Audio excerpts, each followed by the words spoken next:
స్తోత్రాలు వందనాలు ప్రభావ. అలాగే మాట పలుకుతున్న బిడ్డను కూడా జ్ఞాపకం చేసుకొని మంచి జ్ఞానాన్ని దయచేసి నడిపించినాను ప్రభావ. ఆ బిడ్డతో ఎన్నో మాటలు మాకు తెలియడానికి సహాయం చేసి నడిపించినాను తండ్రి. స్తోత్రాలు వందనాలు ప్రభావ. వచ్చిన జనాన్ని నడిపించినాను ప్రభావ. స్తోత్రాలు వందనాలు ప్రభావ. ఎక్కడెక్కడ నామాన్ని చూసిన తర్వాత వచ్చిన తండ్రి. ఇప్పుడు ప్రభుత్వం మా మధ్యలో ఉన్నాను మేము నమ్మొచ్చినాను తండ్రి. శిలువలో ప్రభావ 7 మాటలు కలిగి ప్రభావ మాటలు బట్టి జ్ఞాపకం చేసుకున్నాను తండ్రి. స్తోత్రాలు వందనాలు ప్రభావ. మేమందరూ ప్రభావం ప్రార్థించి బిడ్డలుగా దయచేసి నడిపించున్నాను తండ్రి. స్తోత్రాలు వందనాలు ప్రభావ. ఏమిచ్చి మీ రుణం తీర్చండి అని స్తోత్రాలు వందనాలు ప్రభావ. మా పాపాల కోసం ప్రభావం శిలువ మీద వేలాడబడి ఉన్నాం నా ప్రభావానికి స్తోత్రాలు వందనాలు ప్రభావ. దీనములు వాళ్ళు ఎందుకు రండి మమ్మల్ని ప్రభావ నీ చేత ఎత్తు పట్టుకుంటున్నాను నా తండ్రి. స్తోత్రాలు వందనాలు ప్రభావ. మాట్లాడే పెట్టి జ్ఞాపకం చేసుకొని ప్రభావ ఇంకా ప్రభావ 5 మాటలు పలుకున్న బిడ్డను కూడా మరొకసారి జ్ఞాపకం చేసుకోమని ఏసీ అతి పరిస్థితి నా బిడ్డను ప్రార్థన చేస్తున్నాము తండ్రి.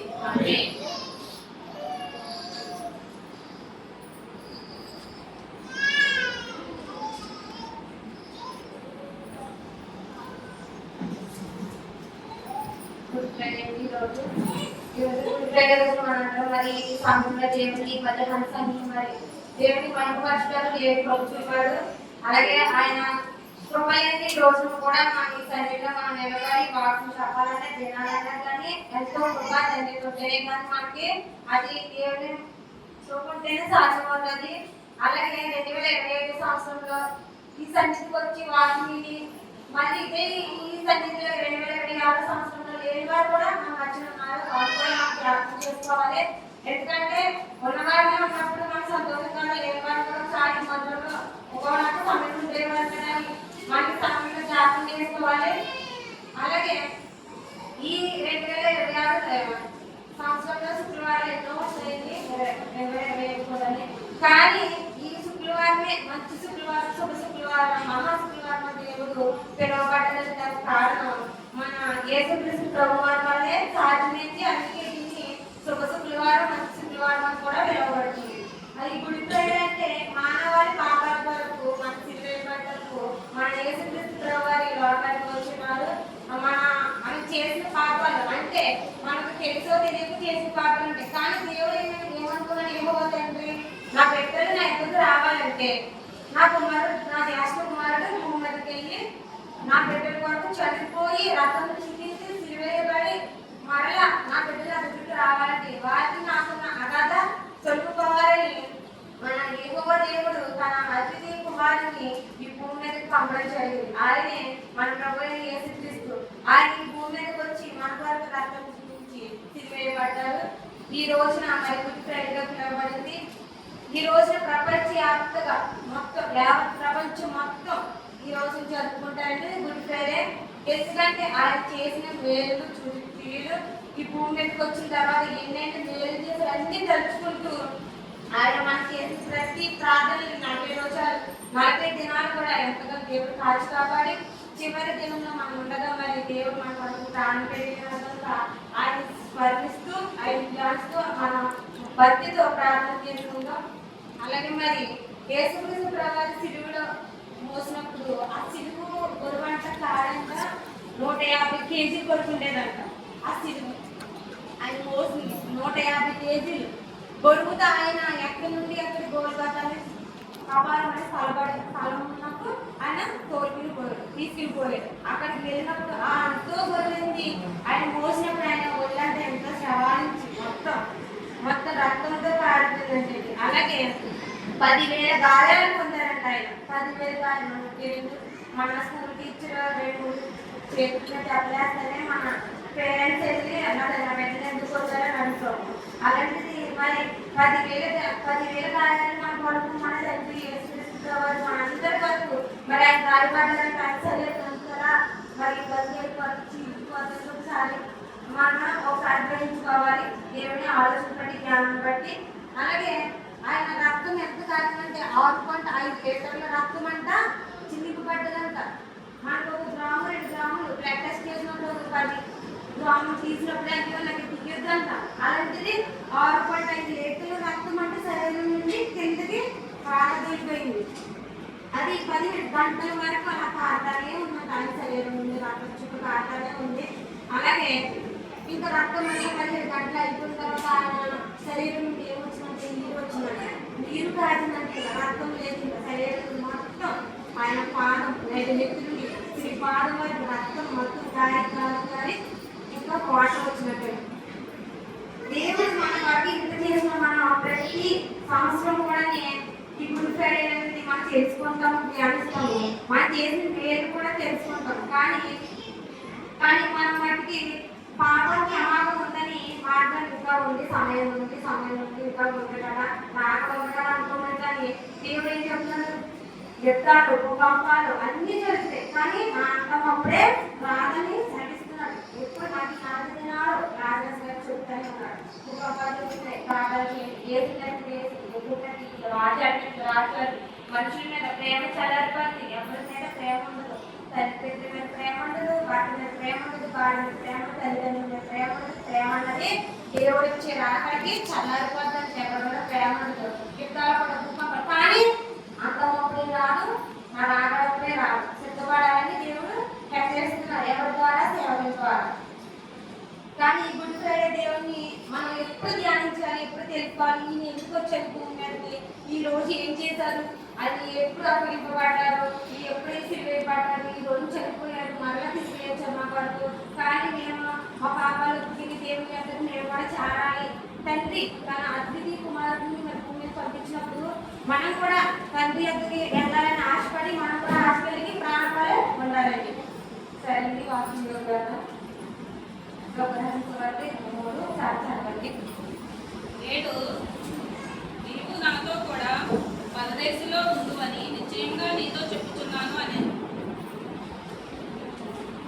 అందుకైనా వాడితో నీకు నాతో కూడా పరదేశంలో ఉండువని నిశ్చయంగా చెప్పుచున్నాను యేసుక్రీస్తు ప్రభువారు శిలువలో పలికిన మాట ఎంతో ప్రాధాన్యమైనది తెలుసుకుందామండి అలాగే ఏ మాట కూడా చాలా విలువైనది కూడా పరమాత్మ కూడా ఉంది ఒక్కొక్క మాట ఒక్కొక్క విధంగా దేవుడు మనకి ఇక్కడ చెప్తున్నాడు ప్రతి 7 మాటలు 7 ప్రార్థనలు ప్రతి దేవుడు ఇక్కడ 7 సంఖ్య పూర్ణంగా మనకి తెలియజేయబడుతుంది ఏమని కుడివైపున ఒకరిలో ఎడవైపు ఒకరు యేసుక్రీస్తు వారిని సిలువేసింది ఒకనొక సమయంలో మాట్లాడిన మాటే ఈ రెండో మాట మనం ధ్యానించుకుందాం ఏమని చెప్తున్నారు అతను ఆయన వాడితో నేను నీవు నాతో కూడా పరదేశంలో ఉందని నిశ్చయముగా చెప్తున్నాను నిశ్చయముగా అంటే ఖచ్చితంగా నేను చేస్తాను భరోసేస్తున్నాను ఖచ్చితంగా నేను చేస్తాను మాట్లాడతాను దేవుడు ఏమని చెప్తున్నారంటే బైబిల్ ప్రకారంగా నిశ్చయముగా అని చెప్తున్నాను నేను నీకు నాతో కూడా పరదేశంలో ఉందని నిశ్చయముగా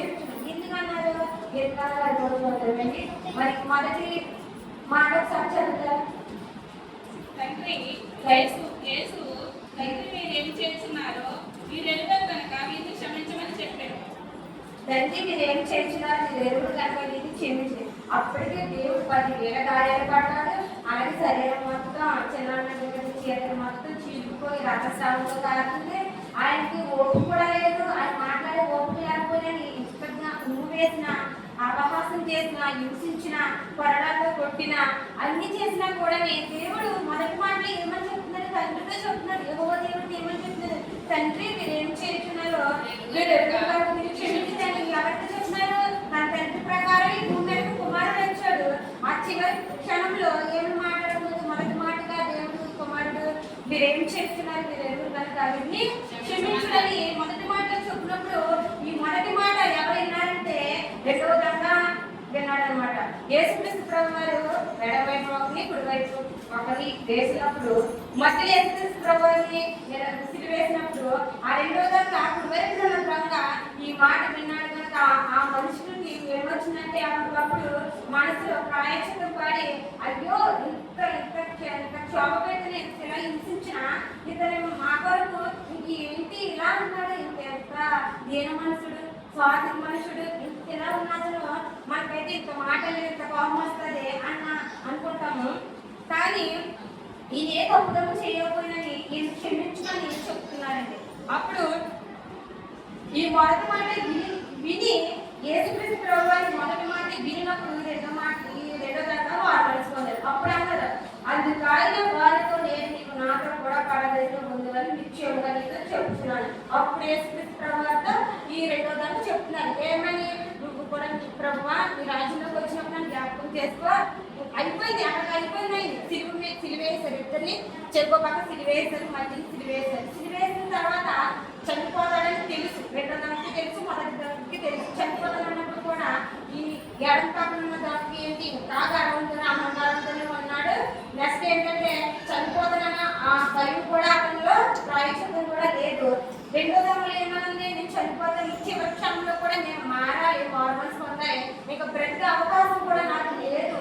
మళ్ళీ నేను చనిపోయిన తర్వాత మళ్ళీ నేను ఆత్మ ఎక్కడికి వెళ్తుందో తెలియదు కనుక ఈ యేసుక్రీస్తు ప్రభువుని చూసి నేను ఈ మాట ద్వారా నా మనసు మార్చుకుని నేను ఎక్కడికి వెళ్ళాలి, ఆయనతో కూడా పరదేశంలో పరలోక రాజ్యంలోకి వెళ్ళాలని ఆ రెండో విధంగా అనుకున్నాడు. అప్పటికప్పుడు అనుకున్నాడు.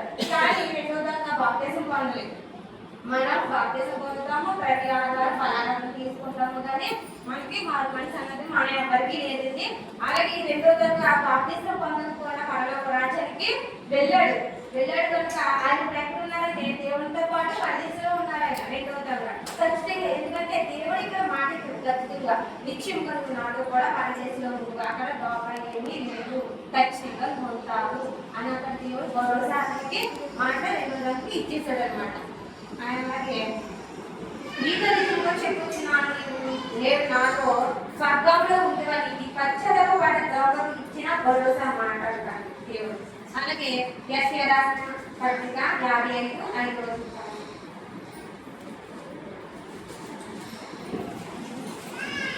ఈ వెలుగుని జనులను యెషయా ఈ వెలుగుని జనులను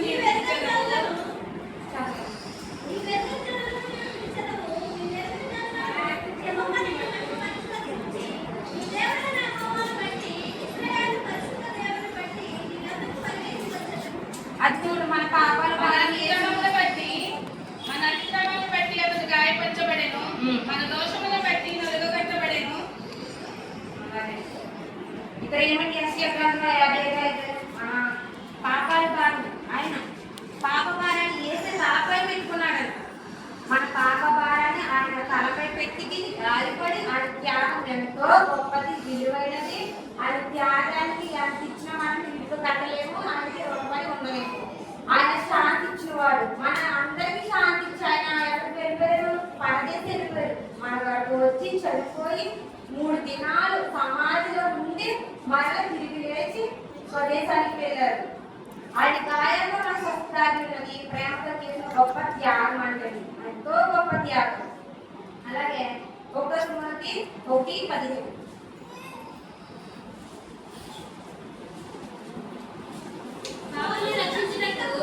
పాపులు రక్షించడానికి వచ్చును. ఏమని చెప్తుందంటే 1 తిమోతి 1:15 ఇలా రాయబడి, పాపులు రక్షించకు, మనమే పాపులము, మనమే. ఎందుకంటే ఆయన ధనవంతుల కోసం రాలేదు, ఎంతో భాగ్యభాగాలు ఉన్న వారి కోసం కూడా దేవుడు రాలేదు. ఈ భూమి ఎవరి కోసం వచ్చారంటే దరిద్రుల కోసము, పాపుల కొరకు ఈ లోకానికి వచ్చి పెంట ముప్పు మీద ఎవరైతే పడి ఉంటారో వారి వరకు దేవుడు ఈ లోకానికి వచ్చిన్నారు. ఎవరైతే అసహించి ఈ లోకం అంటే ద్వేషించి నువ్వెందుకు పనికిరాని వాడు, నాకు దేనికి ఎందుకు మాకు దేనికి ఉపయోగం లేదా అన్న వారిని దేవుడు ఒకనొక సమయంలో హెచ్చించి మనమందరూ నిలబెడతారండి. అందుకే అక్కడ పాపకరమైన రక్షించడానికి దీని కొరకు దేవుడు రాలేదు అని చెప్తున్నారు. అందుకే ఇక్కడ పాపాల ఊపిలో పడి ఉన్న నన్ను నీ ప్రేమతో నన్ను లేపావయ్యా, పాపాల ఊపిలో పడి ఉన్న నన్ను నీ ప్రేమతో నన్ను లేపావయ్యా. ఏ తోడు లేని నాకు నా తోడుగా, నా అండగా నీవు నిలిచావయ్యా. ఏ తోడు లేని నాకై నా తోడుగా, నా అండగా నీవు నిలిచావయ్యా. యేసయ్యా యేసయ్యా యేసయ్యా యేసయ్యా యేసయ్యా యేసయ్యా యేసయ్యా యేసయ్యా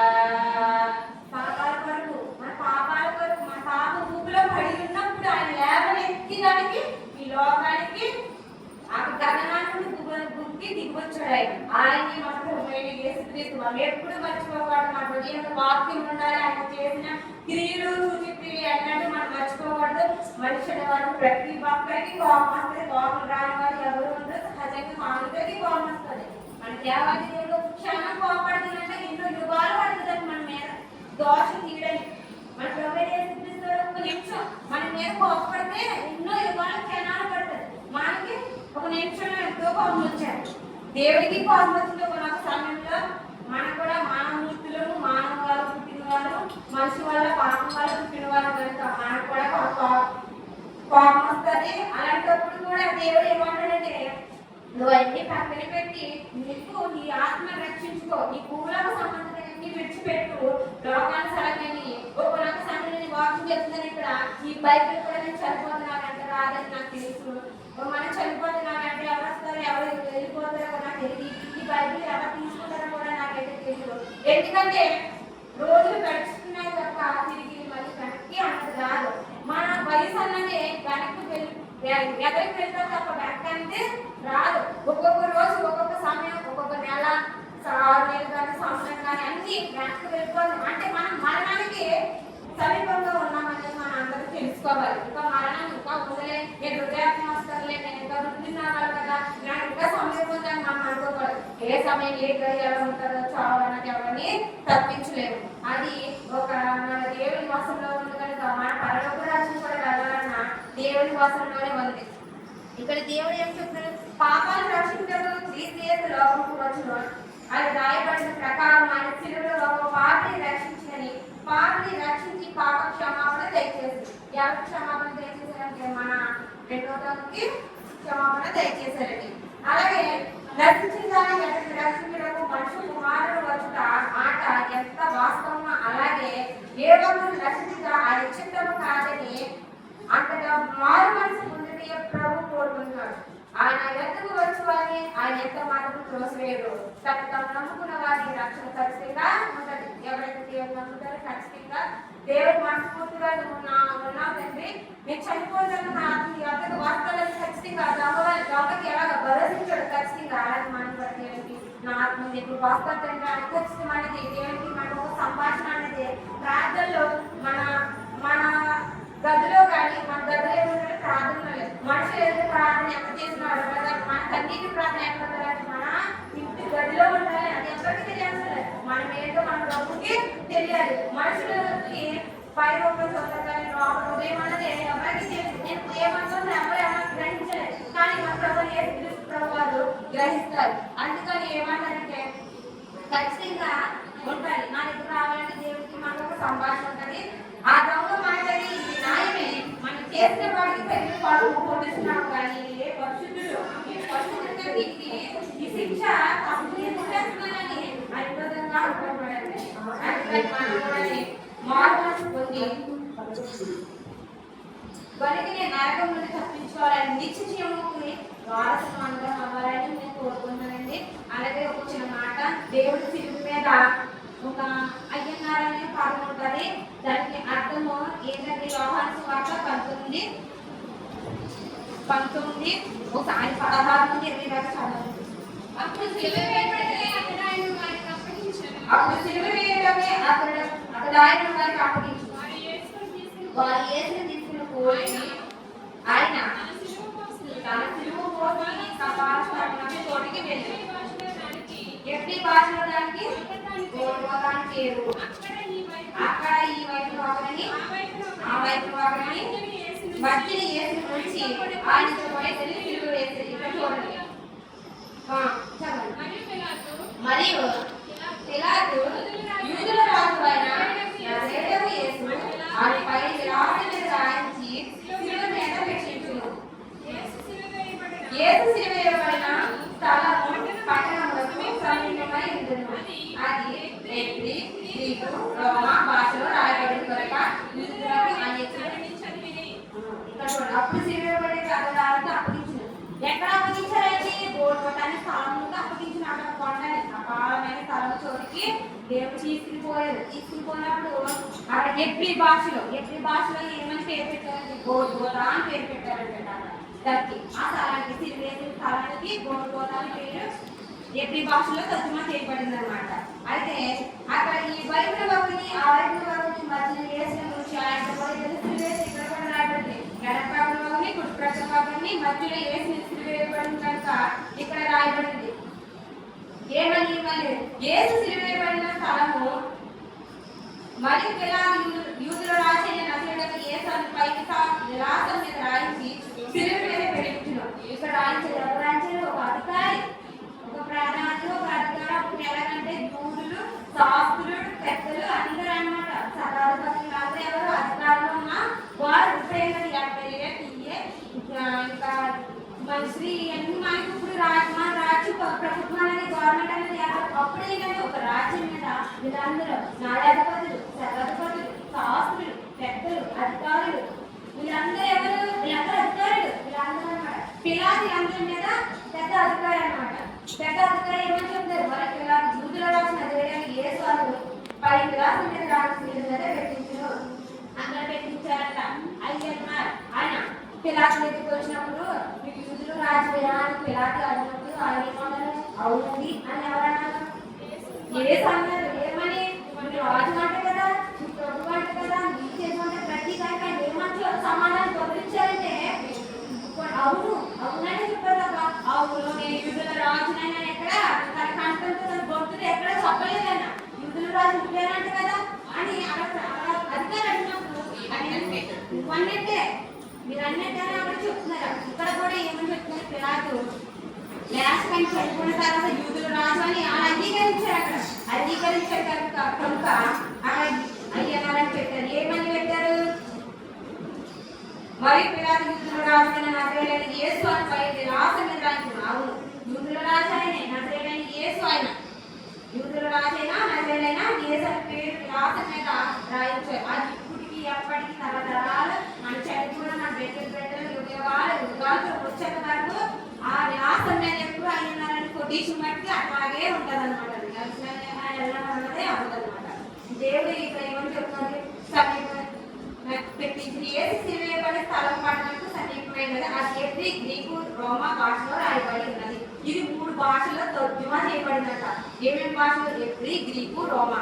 రోమా భాషలో రాయబడి కాబట్టి యూదులందరూ అక్కడ వచ్చిన ప్రతి ఒక్క యూదులు, పెద్దలు, పరిచయం ఎవరైంది మనమే కదా సిలువేయించబడింది. వాళ్ళు కూడా అక్కడ వచ్చి ఆ విలాసం మీద రాయించిన అయ్యన్నారని కొటేషన్ అక్కడ అందరూ వచ్చి వాళ్ళందరూ చదివారు.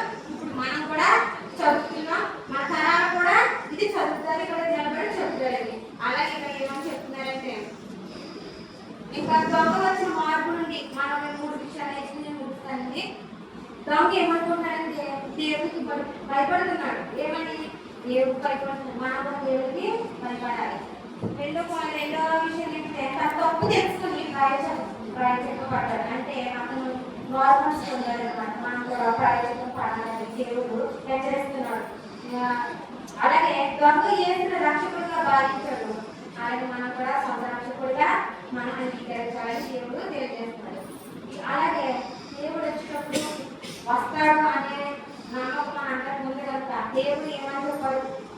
మన యెహోవా దేవుడు ఉన్నప్పుడు ఈ వాస్తవంగా దేవుడు రాసిన ప్రకారమే ఒక కుమారుడు భూమి మీదకి వస్తాడు అని మన ప్రవక్త ద్వారా రాయబడింది. అది ఖచ్చితంగా జరిగింది. అలాగే అతను వచ్చి భూమి మీదకి వచ్చిన తర్వాత కేసరి పేరు పెట్టాలని కూడా నిజంగా జరిగింది. అలాగే ఆయన వచ్చి పాపం కొరకు మరణిస్తాడు, చనిపోతాడు అన్నది కూడా నిజంగా జరిగింది. అలాగే ఆయన యూదుల కొరకు చనిపోయి తిరిగి లేస్తాడు. తిరిగి లేచిన తర్వాత ఆయన పరలోకానికి ఎక్కుతాడు అనే విషయం కూడా వాస్తవంగా జరిగింది. అలాగే దేవుడు ఖచ్చితంగా రావడానికి సిద్ధంగా ఉందని మానవాళ్ళందరూ తెలుసుకోవాలి. ఇది ఖచ్చితంగా ఉంది. ఇన్ని జరిగి లాస్ట్ ఎందుకు జరుగుతుంది? ఖచ్చితంగా జరుగుతుంది. రావడం ఖచ్చితంగా ఉంది. కానీ అంతమప్పుడే రాదు. ఇంకా సువార్త ప్రకటించడానికి అనేక ప్రాంతాలు సువార్తగా అందలేదు. ఇంకా జరుగుతూనే ఉంది.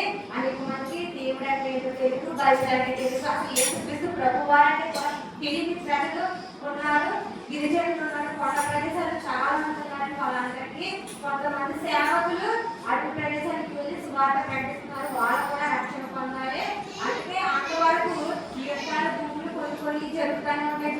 ప్రపంచం మీద ఇవన్నీ మనం గ్రహించి మామూలుగా క్రైస్తవులుగా దేవుని యొక్క మాటలు కూడా గ్రహించుకోవాలి. అలాగే రెండో దొంగ ఏ విధంగా పశ్చాత్తాపం పొందాడో మొదట మాట వల్ల గ్రహించి రెండో మాట ఎలా అయితే పొందాడు మనం కూడా ఈ మాటలు మనం కూడా పొందాలని ఆ దొంగ వల్ల మనం కూడా రక్షణ పొంది పరలోక రాజ్యాన్ని మనందరం ఇక్కడ ఎలా కూర్చున్నామో అక్కడ కూడా మనందరం ఎలా కలుసుకుని దేవుడు మహిమపరచాలని కనపరచాలని ప్రభుని ఇచ్చిన మాట దేవుడు దీవించిన కాక ఆమేన్.